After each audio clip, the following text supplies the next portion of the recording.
Hey everybody, how's it going? It's Joyce from Broad Street on State. Since we can't be with you, I thought I would share one of our family recipes with you all. I was actually inspired by my 15-year-old cousin Nia, who made fried apples for the very first time. They looked so good that when I saw the Granny Smiths at the store, I just had to make some. Now, some of you might not know, but a lot of our recipes came from my grandmother's kitchen.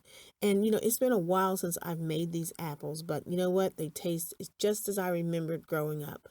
So here's to my grandmother, Mary Emma Kate Smith. I hope you enjoy.